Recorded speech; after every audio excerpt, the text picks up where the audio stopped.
So, Rich, real quick, Uh-huh. wasn't it great when Star Trek had individual episodes It was. with a beginning, a middle, and an end? Wasn't that great? Now that we've gotten that out of the way, let's talk about Star Trek Picard some more. Episodes 2 and 3 on this very special episode of Review.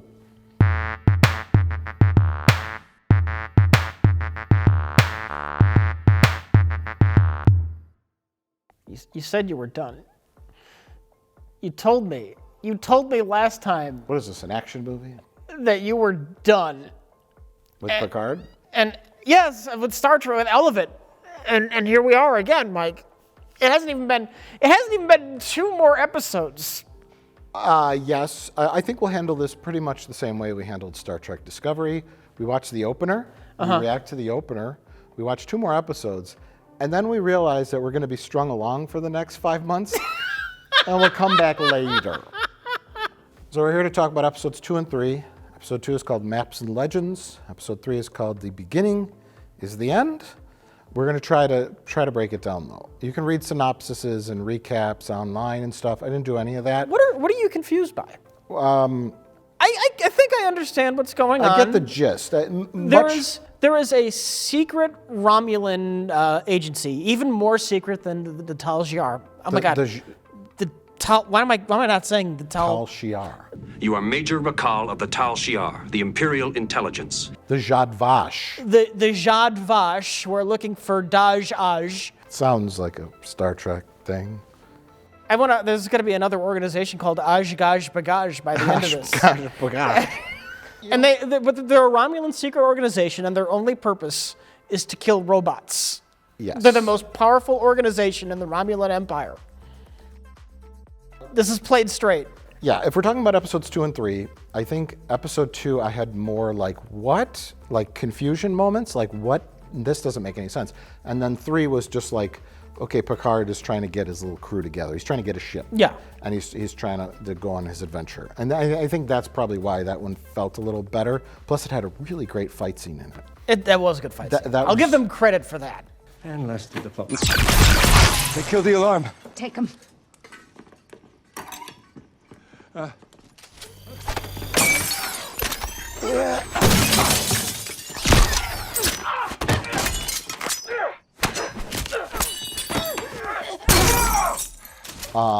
I think I love Picard's Tal Shiar assassin housekeepers. I'm like, oh, they're former Tal Shiars. You know, these people, they know their stuff. And then it came down to the fight scene. I mean, I don't think Picard could have survived being thrown over that table. You know who they remind me of? Garrick. Yeah. If you want to guarantee that we obtain evidence of a Dominion plot to attack the Romulans, I suggest that we manufacture that evidence ourselves. Yeah, former super badass secret agents. Now they're housekeepers now. Yeah, and Garrick was one of the best characters on Star Trek Deep Space Nine. And I think I like the other lady more. I forget her name. The blonde lady who works at the Daystrom Institute. Agnes? Agnes, yes, thank you, Agnes. Well, she's going to be a secret traitor. You think so? Yeah. Oh. She has that scene with O, and they kind of cut away from that. I think at the end, that whole fight scene with her showing up at the end to kill the other Rom, that's just a ploy to get her infiltrated into the Picard group. I have a comment about that scene with Commodore O, a.k.a. I'm a bad guy, a Vulcan spy, working for the Romulans. You thought she was a Romulan the whole time? Yeah, of course I did. Well, here's the thing with her. She's a very shitty spy because she's supposed to be pretending to be a Vulcan. She doesn't act anything like a Vulcan. I saw her the first time when we're supposed to still think she's a Vulcan, and I thought, why is there a Romulan as the head of Starfleet security? Yeah. That's a little odd. That's the first thing I thought. Yeah, I wanted to comment on you say Agnes is a secret spy. I think so. I think the that's possible, but I think she's too like plucky and happy-go-lucky. I think that's why they're writing her that way. Because look, the big twist. Maybe. She reminds me a lot of Tilly, and I think like based on you got the Rios, who I liked Rios, the captain, Han Solo-ish kind of guy. He's drinking tequila. It's a nice contrast with his emergency medical hologram, who is the clean-cut, nice version of him. Yeah. Yeah. Yes. He's just like, leave my scar. I got a piece of shrapnel in me. Just leave it. He's likable. I think they're building up their wacky crew. Why does it take you 3 episodes to do this? Well, That's so weird. To keep you subscribed to CBS All Access, you know that. So I don't know, but I wanted to comment. You say Commander O, whatever rank she is, you say she's a secret Romulan spy, which she is, who's disguised as a Vulcan? Yeah. She should have just been disguised as a human? Maybe she is a Vulcan and is just secretly working for Romulans. But I think she's a robot. That's possible too. Do you know why? Why do you think that? Because they made a point of remember when in the beginning when those androids went nuts, and killed everyone in that room. Yeah. And they kept showing close-ups of its eyes. And when she goes to meet Agnes, she's wearing like very obvious dark sunglasses, and she's going to meet the world's leading expert on cybernetic life forms. And so maybe she thinks that if Agnes looked into her eyes, Agnes might say, I see the little servo moving in there. Just like Blade Runner. I think she's a robot who's going to double-cross the Romulans. Well, I think the Zhat Vash. It has to be. Zhat Vash. Zhat Vash. This is going to be a nightmare for you. The Zhat Vash. I think the Zhat Vash is so anti-robot, and they are so powerful that they did not care about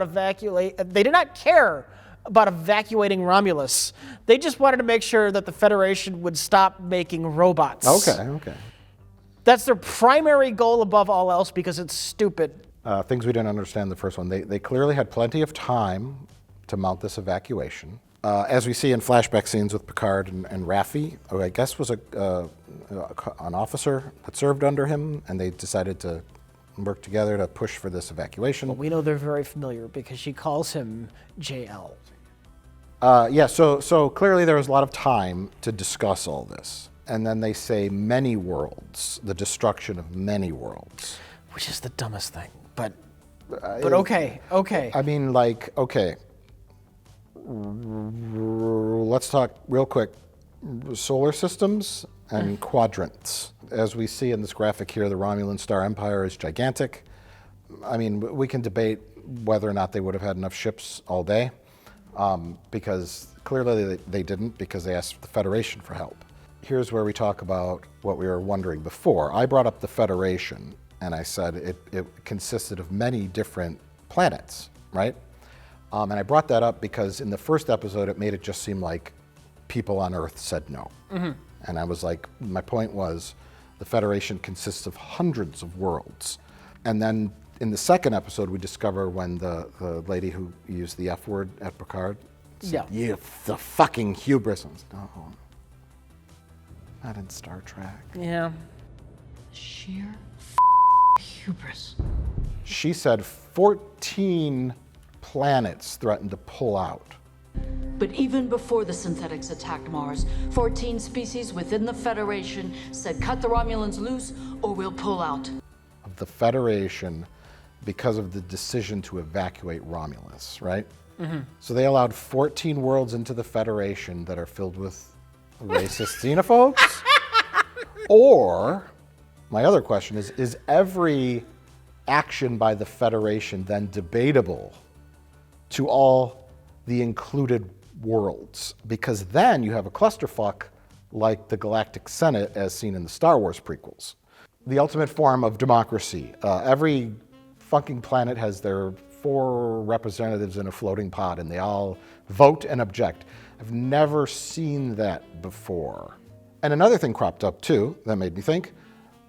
Picard's former crewmate, Raffi, I forgot. I can't remember. Her life spiraled out of control after she was, kicked out of Starfleet or whatever because of the evacuation thing. And she now lives in a trailer by Vasquez rocks. Because now poverty is a thing. Exactly. This is the 24th century. Material needs no longer exist.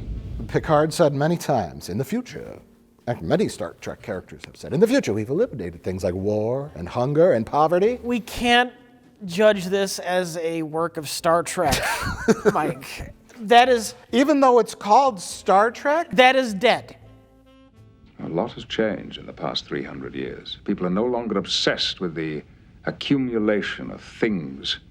We have eliminated hunger, want, the need for possessions. We've grown out of our infancy. Sitting back in your very fine chateau. Big oak beams, heirloom furniture. Yeah, I'd show you around my estate, but it's more of a hovel, so that would just be, humiliating. That's too old-fashioned, it's too silly, it's not dramatic enough. You're right. You're right. We need our You drama. need poverty and hate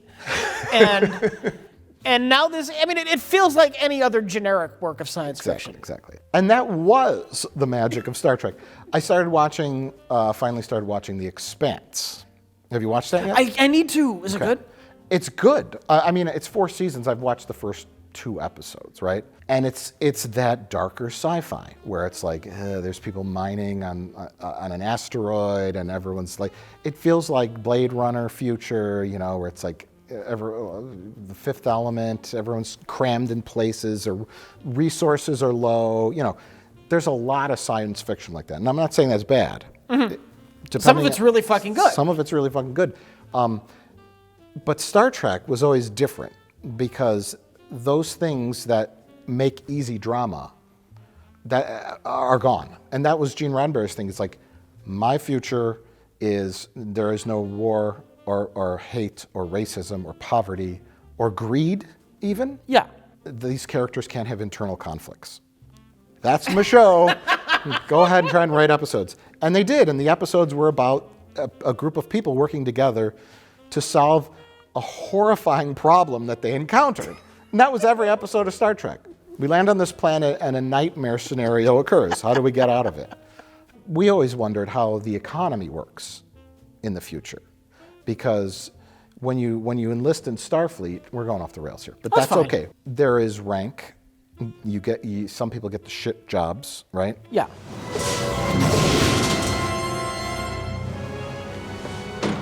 The bottom of the barrel, then you become a lieutenant, a first officer, a captain. You get the bigger quarters, and so I'm assuming there is ambition. The way I always looked at Star Trek was that the currency wasn't money, but it was prestige. Okay. If you did like good things that helped out other people, you just had a higher status in society, you got more respect, and that is what you wanted. The challenge, Mr. Offenhouse, is to improve yourself, to enrich yourself. Enjoy it. And then there's even a bit of classism, because she says, I'm a poor black lady living in a trailer, and you are Mr. Fancy Pants in your antique heirloom furniture, I think she says, and your fancy vineyard. It's like, how did Picard get that? With cash? I know it's in his family. He inherited it over time, maybe. But when he says, I'm done with Starfleet, I get to retire and live in this vineyard, I don't know. Where's that cash come from? And that's fine, because that's not ultimately what Star Trek was about. But my problem is this show is bringing in elements of that where they don't really fit. It worked in other worlds, and that was our complaint when you want to show racism, when you want to show hate, when you want to show cultures that are awful or bigoted or whatever.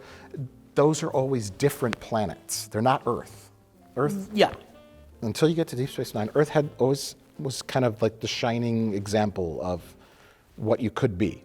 You go to another planet, you say, hey, you guys want to be in the Federation. There's many episodes like this. We are not warriors. We believe reason should settle disputes. The development of the mind, the cultivation of the intellect, these are the pursuits to which the Angosians have dedicated themselves for centuries. Well, I think they'll make a fine addition to the Federation, number one. Sure, yes. We've achieved warp speed. We've done this and that. We've cured diseases on our homeworld. oh, but we have this second class of citizens that we keep in underground caves with explosive charges around their neck. And they power the giant machine that powers our cities. And then when Picard finds that out, he goes, nope! Now they show Earth. Earth is going to be doing that, right? Yeah. Because it's dark and gritty. It's not Star Trek. Graded as a show. Okay, production values, A+. Graded as a Star Trek show, it's a D-. Graded as a generic sci-fi action story, it's like a C-. I give it a D. Let me tell you a scene. So Picard and his housekeeper lady go to Daj's old apartment, right? Uh-huh. To search for clues. Okay. And she says, I've got a magic machine that will show the past. I was like, I saw that in a movie and I just thought about it. Star-Lord had that. Oh, okay. Okay. In the Guardians of the Galaxy movie, remember he's like shining it around? There's a Batman video game where he has that. I'm sure, yeah. Yeah. Batman does that sort of stuff. So the Zhat Vash sent their Romulan agents to kill her boyfriend and steal her, interrogate her. We don't remember what happened. And so then they went to the cleanup phase. And they left everything right up until the point when they beamed in and killed the boyfriend. Why didn't they just erase the whole day? Then Picard goes over to the desk and says, what about this? And he holds up this like rod, and it's like a laptop. And he presses it, and a screen comes up. And then they go through this very long spiel about hiding codes and hiding this and that and encrypting this. And we got to trace back all of the phone calls she made and blah, blah, blah.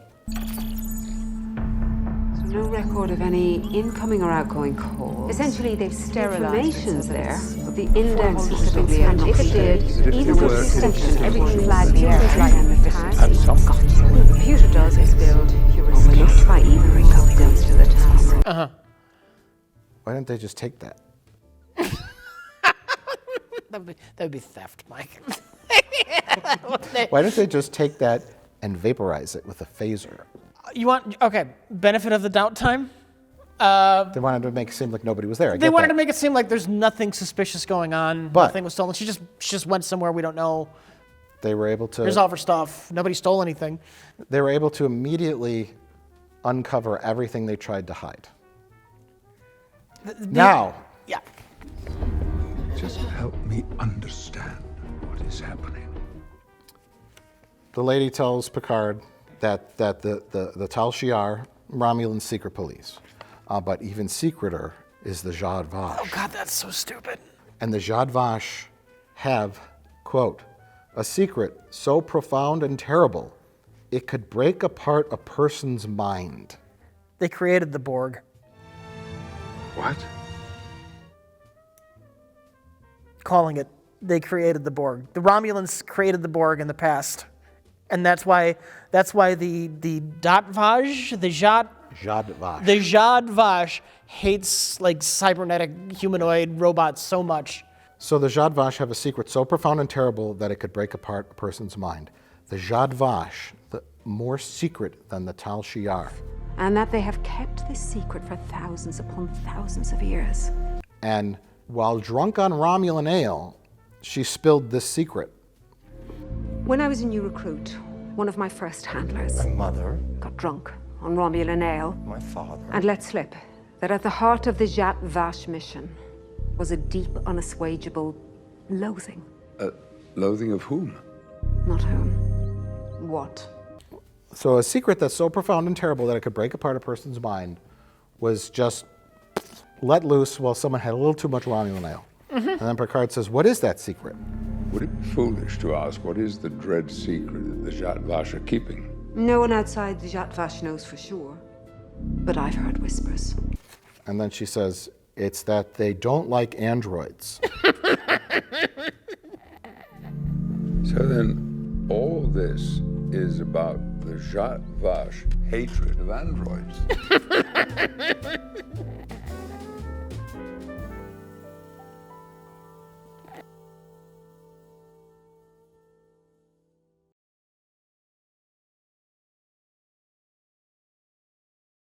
quite frankly, I don't understand why the Federation would build androids anyway. Oh, so they could work as slaves. I don't understand why the Federation would build androids Oh, wait, I'm thinking of Star Trek. Exactly. Let's talk about that. Where's Whoopi Goldberg when you need her? Well,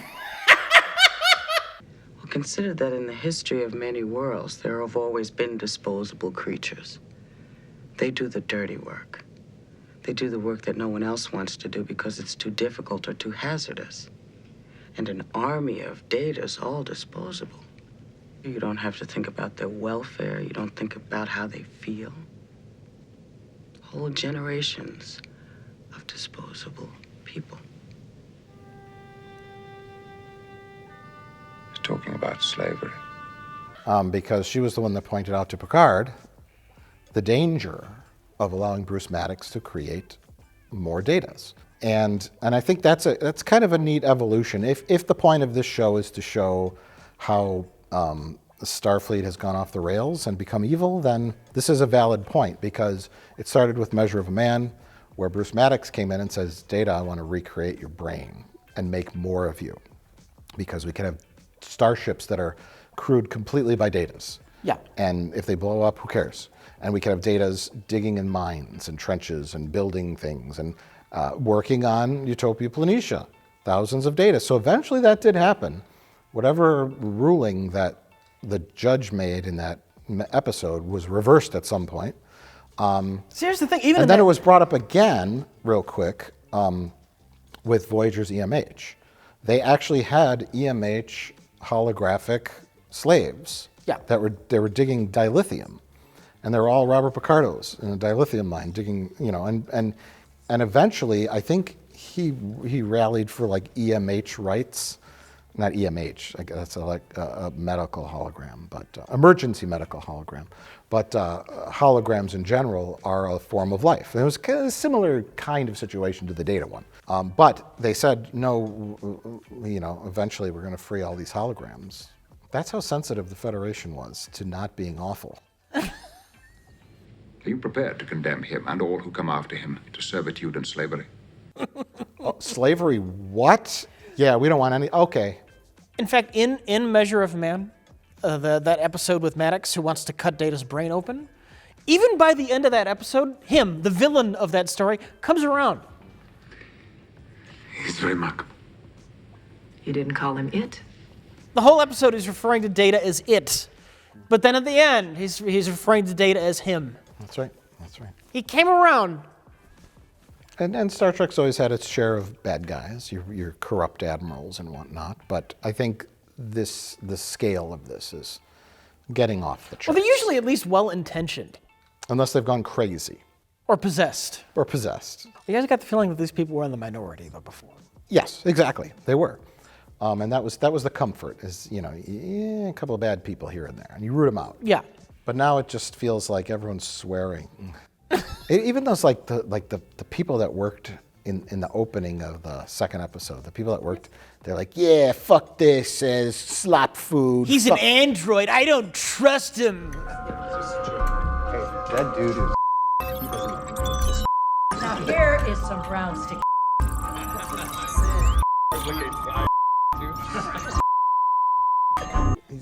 He could tear solid titanium like it was paper. Imagine what it could do to your face. I know. It's like, oh, this is like a grungy sci-fi show. This isn't Star Trek. People in the 24th century don't talk like that. Cheeky Sheer hubris. Well, let's just move on to pointless speculation then. Romulans created the Borg. That's my major one. I think that's going to be the big reveal. So another misstep we took was we thought Romulans were building that Borg cube, but they are not. It is a relic. It is a destroyed cube. It is an artifact? They call it the artifact. Which is a weird way to refer to a Borg cube. So there's so much going on there. It's like kind of confusing because this girl who looks like she's 16 is like in charge of something, and then she's sleeping with the Romulan. You know what my favorite line was? When the guy's warning them, like the Romulan guy is like, you're about to go into a danger zone. if your little thing turns red, you're going to blow up, or don't touch anything because there could be active Borg weapons and you'll die instantly. And then she goes, Romulans are like so into drama. Romulans are into drama.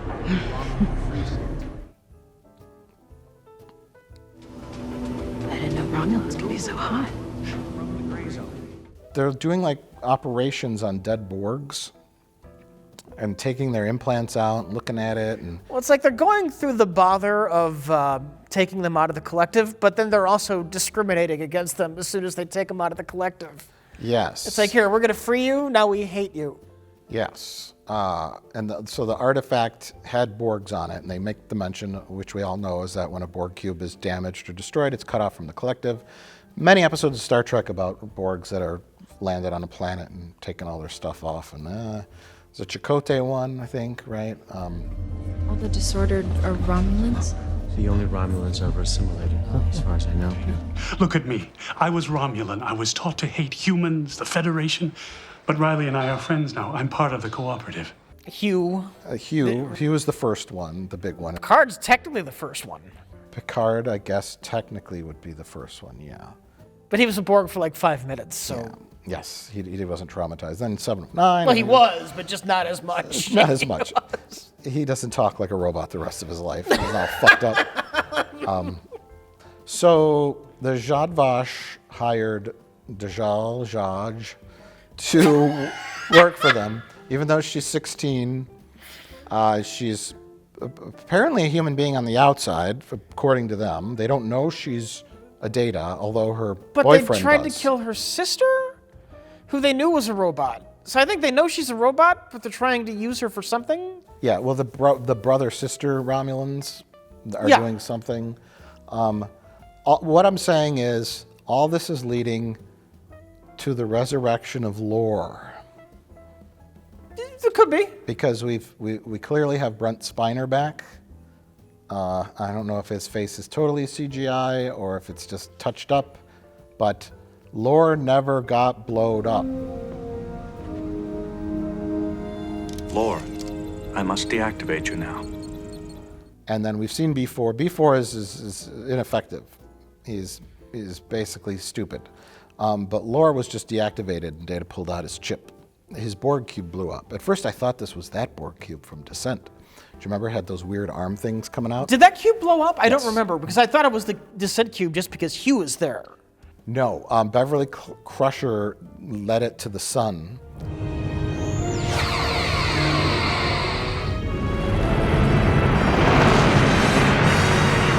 Okay. Remember she was left in command because nobody was around? She's like, I'm the doctor! So yeah, that got destroyed. Although, who knows? Maybe they said it didn't get fully destroyed. It's kind of like the Return of the Jedi Death Star, right? Yeah. It's not fully destroyed. Yeah. But Lore was in the custody of the Federation at the end, so I don't know how that works. But a Lore, Borg, Vulcan, Locutus hybrid? Yes. Now, the big question is, they say the Romulans that were former Borgs that are all like crazy. All the disordered are Romulans? The only Romulans ever assimilated, as far as I know. Because Romulans, I guess, didn't take well to being Borgs, to assimilation. Look at me. I was Romulan. I was taught to hate humans, the Federation. The one lady's like, you're the destroyer. The mythology expert. The mythology expert. New Trek loves fates and religion and spirituality. New Trek is very much the anti-Star Trek. Star Trek is all reason, science, humanity, and New Trek is faith, emotion, action. What's gonna happen next? You are fated to be something great. What that is, I don't know. Keep watching. It's not logic and resolution. But that one Romulan was a Romulan mythology expert. We're going to find out that there are things in Romulan mythology that kind of hint at the Borg, the evil robots from the past that the ancient ones created, who ran amok and almost destroyed Romulus. But at the last minute, they built this super weapon that Picard will have to recover that will blow up all of the new Borg that have been made by the Romulan Reclamation Project once that goes haywire. Yeah. You don't need to watch the rest of the season, people. I've solved it. And Lore will be back. But now what Season 2. Lore's going to be season 2. I don't think so. He's going to come back at the end. They might tease him at the end. I don't think we're going to see much of Lore, if we do, until season 2. Okay. That's fair. You saw your last episode tease, like the Yeah. Spock thing? Yeah. Out of desperation. But who was behind this or that? And then we see that yeah. the door opens.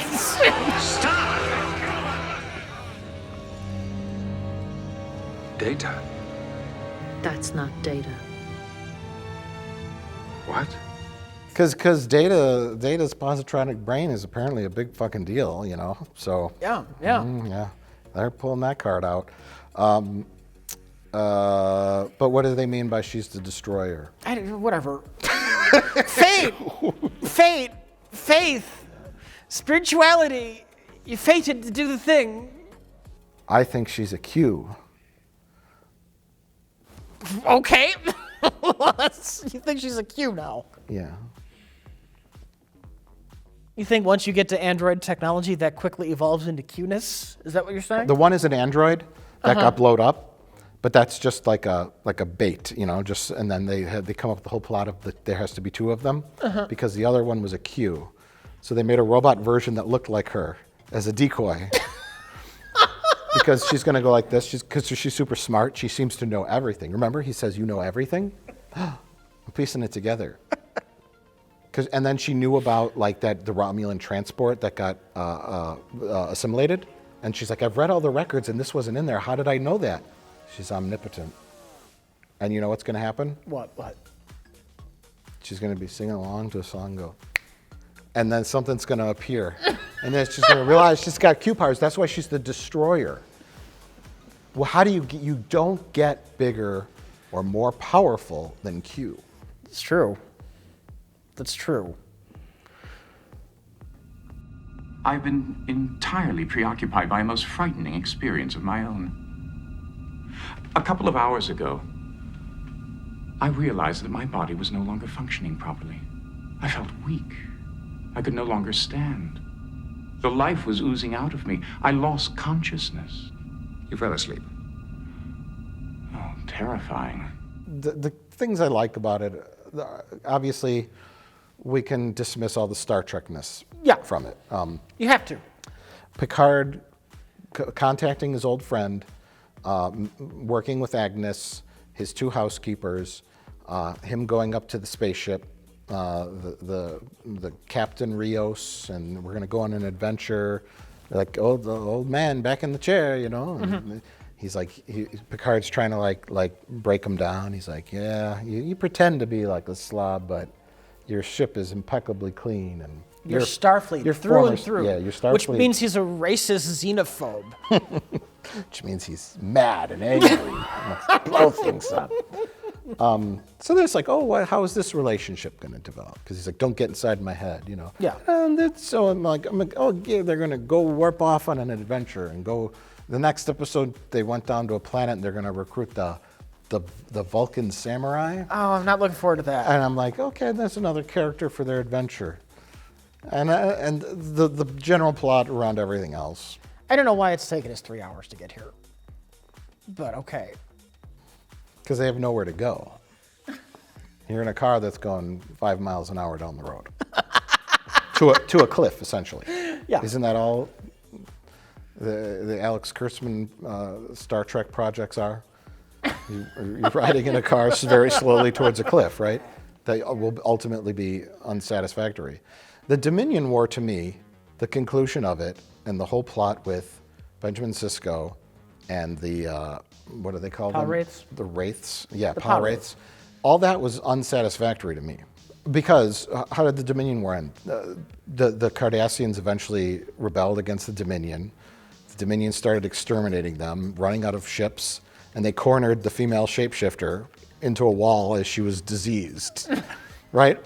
And they surrounded the planet and they said, you're done, right? Nothing really epic happened. It's kind of like how a war would end. Yeah. Hitler shot himself in a bunker, right? That's how wars end. He didn't have a duel with Winston Churchill. There wasn't a final battle that could have gone either way. The Germans were desperate and throwing 12-year-olds in the front lines as the Russians were fucking curb stomping them. So that's how the Dominion War ended.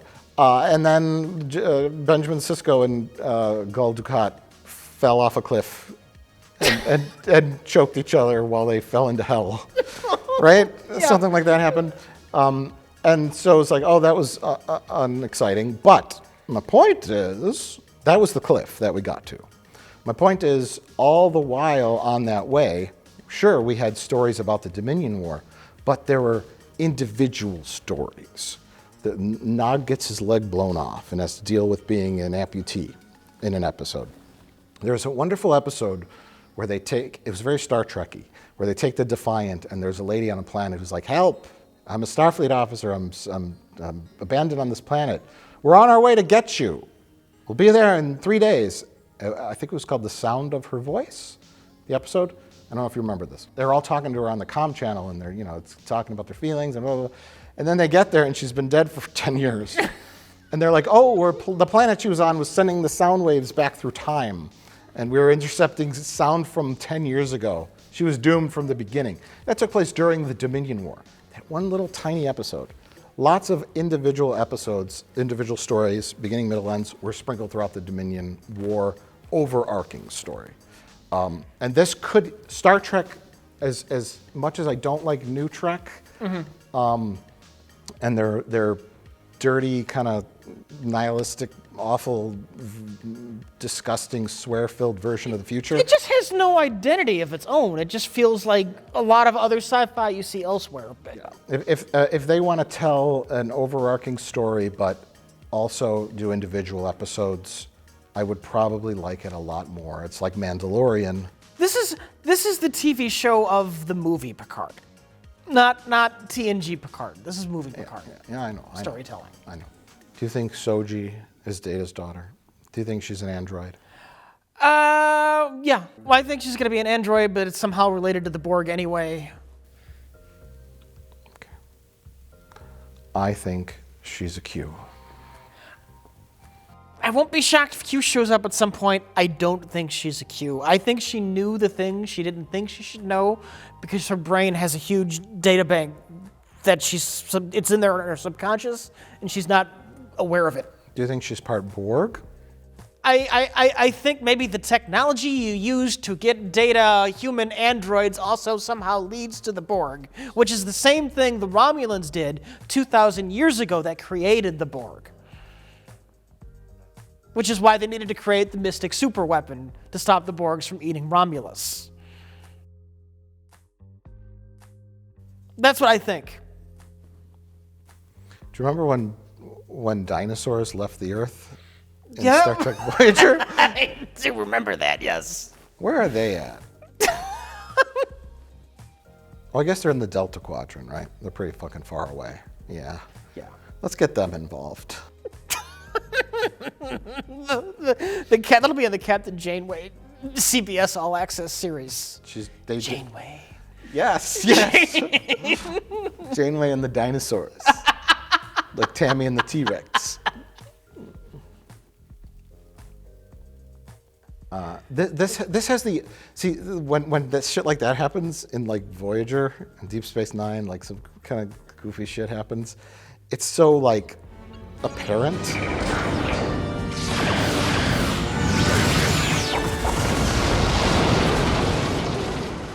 It's hiding it subtly under like shaky cameras and dramatic music and dialogue that seems to go this or that way. It's like Rise of Skywalker, where so many things happen, everyone's talking and everything keeps moving on. Smoke and mirrors? Smoke and mirrors, thank you. Thank you for condensing that.